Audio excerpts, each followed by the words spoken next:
السلام عليكم ورحمة الله تعالى وبركاته. مرحبا بأعزائي الطلبة، أتمنى أن تكونوا في أتم الصحة والعافية. إذا اليوم حصة جديدة بالنسبة للمستوى جدع مشترك علمي. يتعلق الأمر بتمرين يتعلق بالدرس اللي سبق لكم شفتوه، وهو خضوع جسم لثلاث قوى غير متوازية. إذن فالموضوع هو باللغة الفرنسية، يمكنكم قراءته وأخذ الوقت الكافي لقراءته وقراءة الأسئلة المتضمنة ثم الإجابة عنها، وبعدها يمكنكم مقارنة الأجوبة ديالكم مع الأجوبة التي تقوم بإدراجها في هذه الحصة. إذن على بركة الله.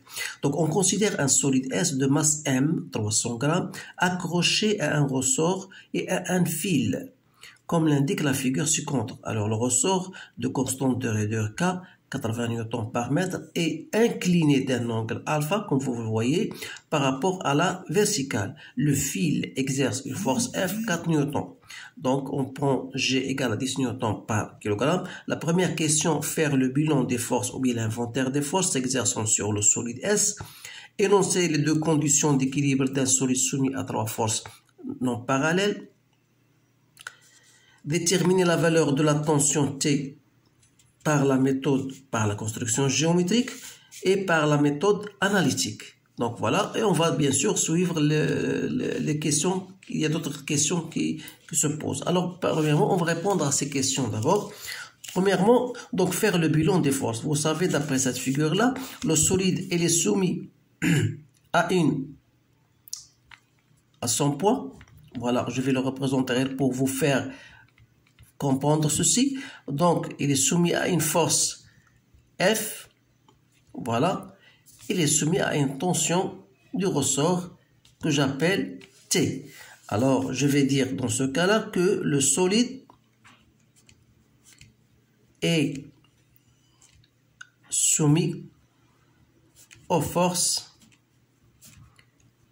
suivantes, à savoir son poids qui est appliqué au centre de gravité G, il est soumis à l'action du ressort et que je peux le déterminer ou représenter par T, et soumis à l'action de la pesanteur ou bien de la Terre, comme vous voulez.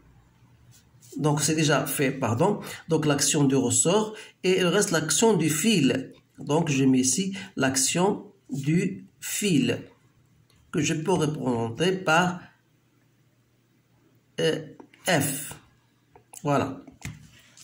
Donc voilà ces trois forces. Donc maintenant, énoncer les deux conditions d'équilibre soumises à trois forces non parallèles. Alors la première des choses que vous avez vues en cours, que ces trois forces sont كوبلانير، يعني انهم في مستوائيه، يعني انهم في نفس المستوى وفي نفس الوقت يلتقون في نقطه معينه واحده. اذا هنا on va dire que les forces ils se coupent ou bien elles sont dans le même plan, c'est-à-dire sont dans le même plan, c'est-à-dire on dit coplanaire, et se coupent en un seul point. On dit qu'ils sont concurrentes. Voilà. Donc voilà la première condition. La deuxième condition, que la somme algébrique des forces est égale à 0. On va la traduire par l'expression suivante. Donc la somme des forces extérieures est nulle. Voilà les deux conditions, bien sûr, d'équilibre. Maintenant, on va déterminer la valeur de la tension par la construction, puis ensuite par la méthode analytique.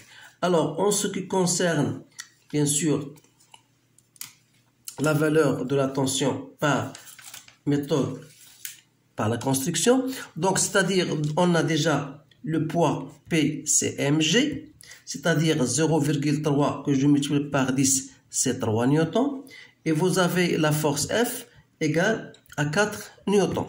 Alors si je représente 1 centimètre par 1 newton, c'est-à-dire je vais mettre ici, voilà, le poids d'abord c'est 4, ou plutôt c'est 3, donc je vais, voilà, représenter ici le poids, Voilà.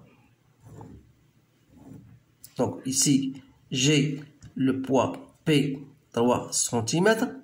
Et je sais que la force F elle est perpendiculaire au poids d'après notre figure. Donc votre F sera comme suit. C'est-à-dire, on va prendre 3, plutôt pour F c'est 4. Donc voilà 4. Donc voilà votre force F. Alors puisque le polygone doit être fermé, donc il me reste tout simplement de représenter la tension T. Voilà. Donc voilà votre tension, la tension du ressort. Donc si je mesure cette, je trouve exactement égal à 5. Alors d'après la mesure, donc si on mesure donc la tension T, donc d'après on a trouvé 5 cm qui représente bien sûr 5 newtons. Donc on va dire que T égale à 5 newtons. Voilà. Il y a une autre méthode que vous pouvez appliquer, c'est d'après le théorème du Pythagore. Pythagore qui dit, puisqu'il s'agit d'un triangle rectangle, vous avez F au carré plus P au carré égale à T au carré, c'est-à-dire que T au carré donc égale à F au carré c'est 16 plus P au carré c'est 9, donc c'est 25. Ça veut dire que T égale racine de 25, donc c'est 5 newtons. Voilà, vous avez deux méthodes, vous pouvez choisir celle qui vous plaira. Alors maintenant, on va passer à la méthode analytique. Donc la méthode analytique, elle se base bien sûr sur la projection des forces. Donc la condition d'équilibre, c'est que dit la somme des forces égale à 0, c'est-à-dire que vous aurez P plus T plus F égale à 0. Alors on va bien sûr, je savais que F c'est dans ce sens-là, dans le sens des X, voilà F, et on a le poids et les perpendiculaires, on a trouvé que le poids est perpendiculaire, on a bien sûr la tension. Voilà, la tension, elle est de ce sens-là. Donc, vous savez bien sûr que l'angle, ici, c'est l'angle alpha.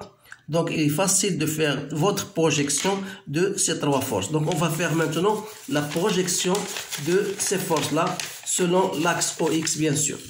Donc, selon l'axe OX, bien sûr, c'est très facile.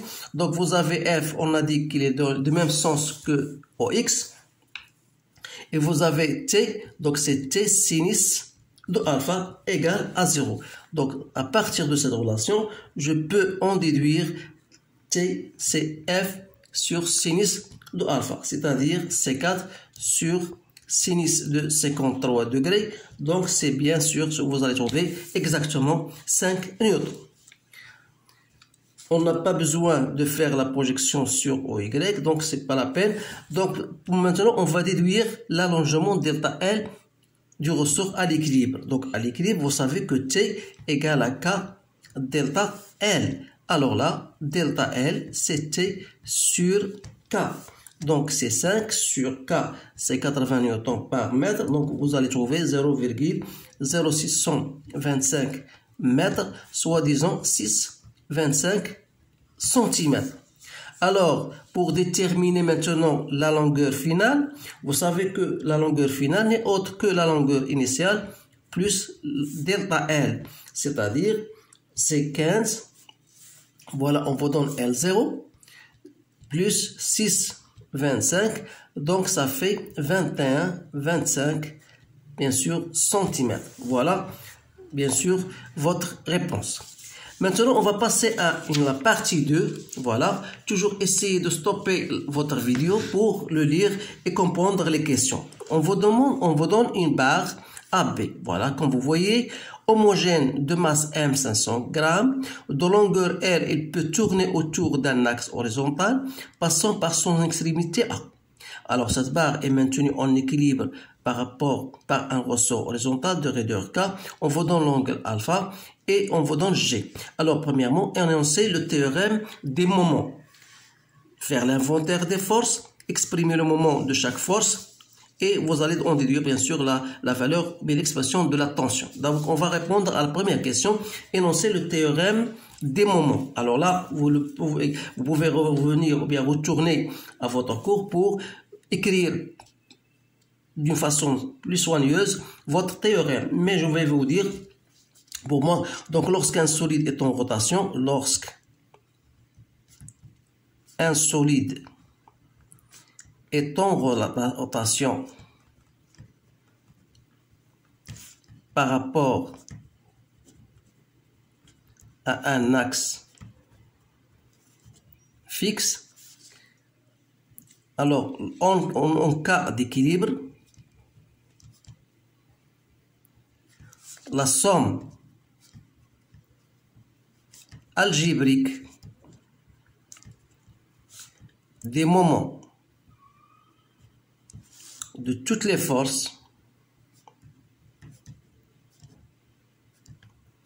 s'exerçant sur ce solide-là est nul. Voilà votre théorème des moments. Alors, on va, bien sûr, pour l'appliquer, il faut savoir les forces qui s'exercent. Donc, le bilan des forces, il y a le solide ou bien la barre, elle est soumise à son poids, que je note P en G. Elle est soumise à l'action du ressort, que je note T, et à l'action de delta, l'axe de rotation, que je peux noter R. Alors, puis le représenter sur la figure. Donc, voilà votre figure. Donc, je sais que la barre, elle est soumise à son poids, qui est toujours vertical au sol. Donc, voilà votre poids. Donc, il y a une tension du ressort. Voilà la tension de ressort T. Donc, si je fais, bien sûr, allonger la direction de T, voilà. Donc, je sais bien que les forces doivent se couper en un seul point. Donc, c'est-à-dire que la réaction, votre réaction sera dans ce sens-là. Donc, voilà la réaction R. Alors, maintenant, on va exprimer le moment de chaque force, à savoir le moment, bien sûr, du poids P par rapport à delta. Et comme le poids, d'après le signe déjà choisi, le poids donc est vers le bas, donc il a le même signe que le signe envisagé. Donc c'est-à-dire que vous aurez mg fois la distance. Alors là, pour vous faire comprendre ceci, vous savez bien sûr que la direction du poids, voilà. Donc la direction du poids et l'axe de rotation, donc voilà la distance que je dois chercher, je l'appelle la distance D. Sachant que ça, c'est un angle alpha, donc je dois travailler avec l'angle alpha en disant que vous avez sinus de alpha égale à D sur l'hypoténuse, yani sur le milieu de ça, c'est-à-dire L sur 2. Alors D égale à L sur 2 sinus de alpha. Et par conséquent, le moment par rapport à delta du poids sera égal à mg, d c'est L sur 2, sinus de alpha. Donc, ce qui me reste maintenant, c'est le moment de t. Donc, le moment par rapport à delta de t, vous remarquez bien t est là, le sens contraire de sens envisagé. Donc, on aura moins t fois la distance qui sépare, j'appelle d', c'est-à-dire la direction de l'axe de rotation, la direction de la tension T et l'axe de rotation. Donc, c'est cette distance-là, c'est-à-dire de là à là. Donc, je l'appelle D'. Alors, à votre avis, je dois travailler avec cosinus de alpha. Car cos de alpha, c'est quoi? C'est D' sur l'hypoténuse, c'est-à-dire sur AB. Donc, AB est égal à L. Ça veut dire que D' égale à L cosinus de alpha. Et par suite, on aura ici moins T fois L cosinus de alpha. Donc, si on applique la somme des moments de toutes les forces extérieures égale à 0, c'est-à-dire qu'on aura mg GL sur 2 sinus de alpha moins TL cos de alpha égale à 0. Alors, c'est-à-dire que MGL sur 2 sinus de alpha égale à TL cos de alpha. Si je اختزلو L غتبقى عندنا إذا T égale à quoi? Est égal à MG sur 2 sinus de alpha sur cos de alpha, soit disons T égale à MG sur 2 tangente de alpha. D'où l'expression qu'on voudrait trouver. Alors il suffit de faire votre application numérique, c'est-à-dire que T égale à MG, c'est-à-dire 5 divisé par 2, tangente de alpha c'est 1, donc c'est bien égal à 2,5 newtons. Maintenant, sachant que le ressort challenge de delta L calcule la constante de raideur. Donc, vous savez bien sûr, d'après la relation T égale à K delta L, alors de là, j'en déduis K est égal à T sur delta L, c'est-à-dire 2,5 que je dois diviser par 0,04, donc je trouve 62,5 newtons par mètre. إذن هذا هو الجواب على هذا التمرين. إذن فهو تمرين شامل